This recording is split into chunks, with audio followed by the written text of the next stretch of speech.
Well, hello everybody. Welcome to my very first YouTube video and a video for the Are You Reti YouTube channel. Today I want to go over a game I played at my local club and also to analyze that game because it was a game against a stronger player. He was near 2000 I think, and well, over the summer I've been doing a lot of tactics training on chess tempo, where I will also be posting this game, since there is some analysis going on about that game in the Interlist diary, so I recommend you check that out. Check the Are You Ready channel out, and let's just dive into this game. First move is d4 is my favorite move to open with. And my opponent played e6, so here we could have transposed into the French defense if I played e4, but I decided to play c4 to get into a type of queen's gambit structure. And my opponent obliged me with d5, so now we have orthodox defense kind of situation. I played knight c3 and he played c5, so this is a Tarrasch defense type of structure. And here I played c takes d. He played c takes d, which is kind of a surprising move. And the correct response is to give a check on a5 here, and but I decided to take the pawn straight away, and that way my opponent could win a tempo by attacking my queen with his knight, because the pawn is pinned. My queen is undefended, and if I were to take the knight, then my queen would fall. So here I needed to retreat the queen, and I decided to pin here, which, well, this is okay, but like I said, it would have been better to play a check earlier on. He took the pawn, so now I have an isolated pawn to work with. This is maybe a weakness I could work with later. Played knight f3. He pinned my knight. I unpinned, and of course I can't take the bishop because of it's protected by the knight. He played knight g to e7, e3. I wanted to develop this bishop and castle, get out of this tricky situation here. He castled, and I played g3 here. This is a mistake. It's too slow. My opponent comes out with a ferocious attack after this. And wait a minute, I'm gonna quit my Skype here. It's making all kind of background noises. It was better to just play bishop to e2, get some quicker development in, and I'd be safe. I played g3, and he sees the moment, and this is already a tough spot for white. I had a long thought, and I had to play my knight back. That was my, I don't know, is there a better move? The computer suggests e takes d, and then knight takes d4. Oh, we can put it up on the board as a variation, I guess. New variation. XD. And then a long castle. Yeah, I wouldn't be comfortable with that. No, let's just go to the main line. So, well, actually, this is a big. If black plays bishop g4 now, it seems like he has a big advantage, but didn't play bishop g4. The game Bishop takes was played. Take with the knight because I want to be able to still castle. Takes with the pawn. If I take with knight, that's the whole reason this knight was played to d1 in the first place. So let's go with this variation. Yes, mainline, boom. And he comes out with the knight, and this is the moment where I finally get a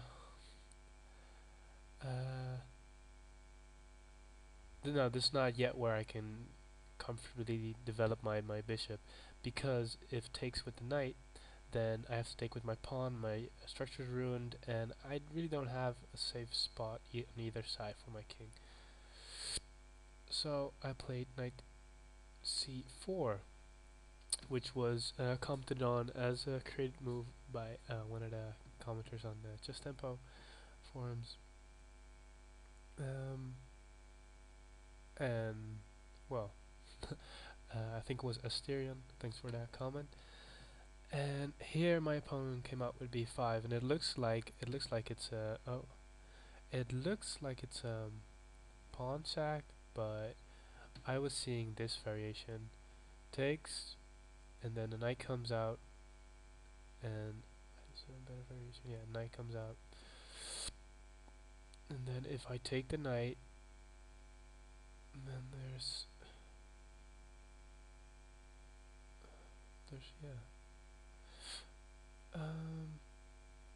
knight c2 check, but there's also computer suggesting new variation. This move, and now knight c2. Yeah, this seems good. This, yeah, and here white's cooked. So um, so that's why I played queen d1, and already like the initiative is on black hands and the advantage is on black hands, but there's no material difference yet. So I try, yeah, this bishop bishop e6 move, that gives me a little breathing room to develop, but not for long. So here I recapture with the knight and hope to be able to castle, but my opponent will be having none of it. Block with the queen, king is out in the open, so that spells some bad news. I get checked, and I don't want to go back to e1 and disconnect my rooks, and I want these guys to be connected, and I don't want to disconnect them, and I didn't really want to go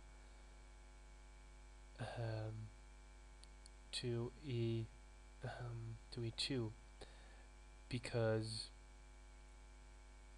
yeah, there's this check. So, and I thought the knight check was more harmful than disconnecting my rooks. I felt like I'd still have some opportunity to get the rooks connected. And he brings his other rook into the game, and I felt compelled to take it because this knight, it's just hampering my king, and I wanted to also, it also works in a way that it is discoordinating his rooks, though he might double up here. I don't know if that's a strong continuation. But my king up in order to connect my rooks again, and he decides to open up some attack where he might be able to get a check in and a discovered pin. So this move f, oh, what happened here? Yes, he played bishop d5. Wait. Yeah, I played f3, and then he played bishop d5 after a long think. And Asterion commented on this move, and it's this f3 move that I might also have played. Let's put this variation on the board. New variation, rook h to c1, and then we have this captures, this bishop captures here, so you think black's up a pawn, but then you have the nice move here. and then play the bishop here to c4 with a check, and then the king. Yeah, the computer suggests cold-blooded moves just to bring the king more out in the open. f3. Well, it's the end game, so you got to be more active. But still, I don't know if in a real game I would have been comfortable with those kind of moves. Okay, computer suggests rook to e7 with about an equal position, and now taking the bishop, and then rook c1 or rook a4. Yeah, with rook c1 being the best move. And if black wants to defend both of these pawns, he's gonna have to play rook to c7, and then I can just bump the pawn up, and he can't take because there's an X-ray attack. The pawn is pinned to the rook, so I'm gonna win back a pawn, and then my king is close to center. So this is about a drawn position. But this is not what happened in the game. Bishop d5 is what happened in the game after I played f3, and my reasoning behind this was to have a little nook, to have a little roof over my for my king, and I could bring my rook in. Okay, so that's my thought process there. And he tries to, after some thinking, he decided he was gonna attack my weak pawns and try to break through there. And really, the only response I saw was just to get the pawn up there. Also, just to keep my pawns in dark squares, because I saw a potential endgame where he had a light square bishop against my knight, and a bishop can be a more powerful piece in the endgame. But if I have all my pieces and my pawns on the wrong color, then well, you kind of negate the power of that bishop, because he can't even see those pawns and pieces. So he tries to get in on the f-file, but here I say no again. No way, rook. And then doubles up. I just step out of the pin, and I have two defenders of this knight, and he can't bring this pawn, this bishop or a pawn in to help attack. So I feel a bit safer there. And then he plays the reasoning behind this move. This is about an equal position. This is finally one of the moments in the game where I felt like, whoa, I survived the hell of that middle game. And yeah, I got some counterplay. So by playing this move, he also there's no pressure on this pawn anymore, and therefore I can get my rook into the game, and my pieces are more active now. So he gets a little escape square maybe, but also so he doesn't get any back ramp problems, but also just to get his king into the game quickly. So that seems like a good move. Yeah, here just get your rook, get it on the 7th rank. Pigs on the 7th. He plays his pawn to a5 because I was attacking it, of course. And then double up. And here he tries to get some to break in on my second rank. Wait, is it rank? Yeah, it's a rank.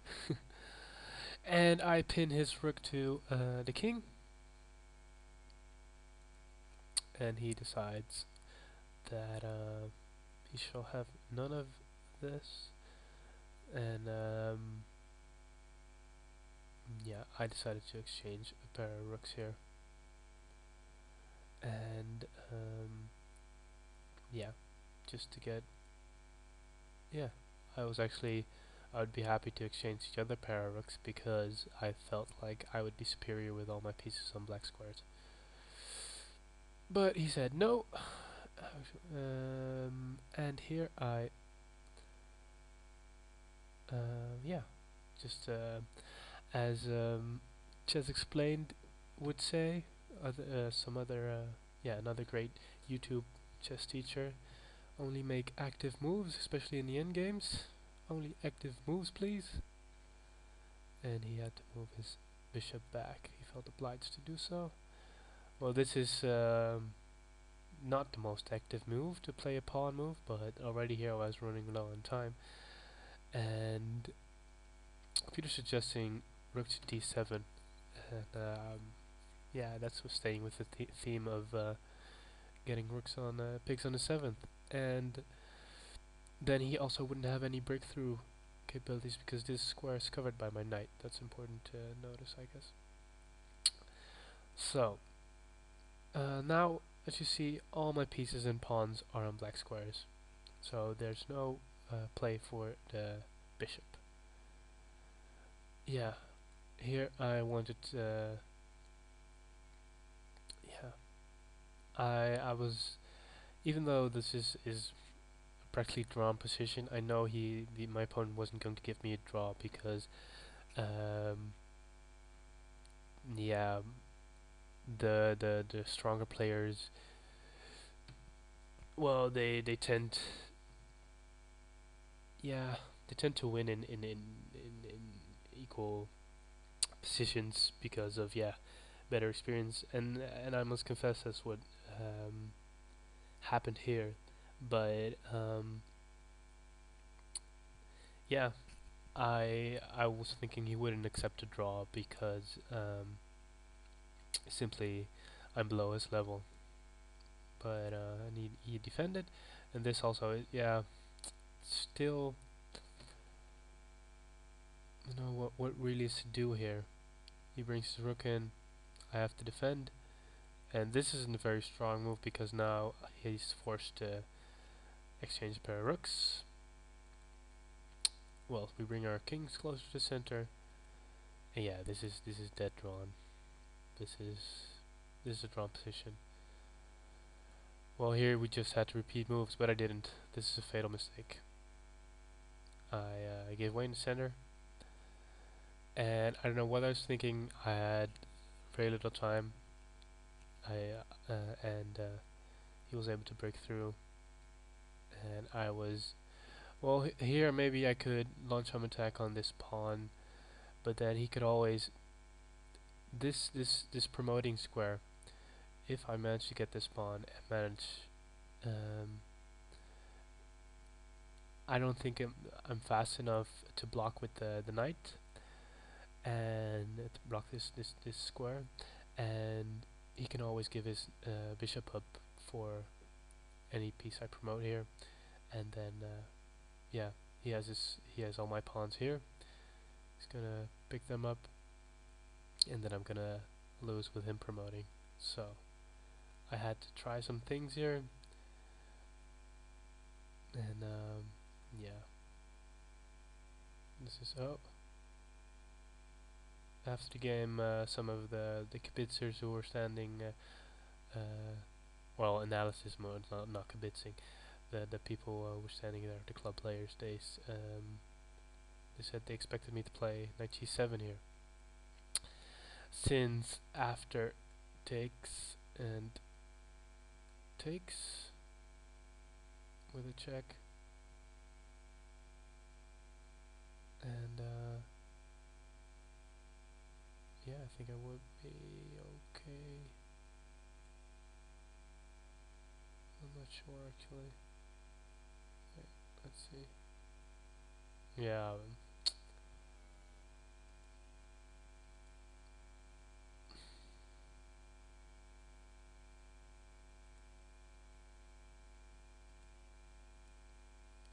Well, it still looks drawn. That was a very low in time. Let's see. Look at the actual game variation.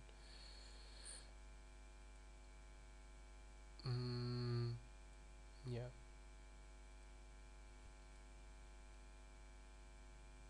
Hmm. It's actually showing an advantage for white here. I should have played h5.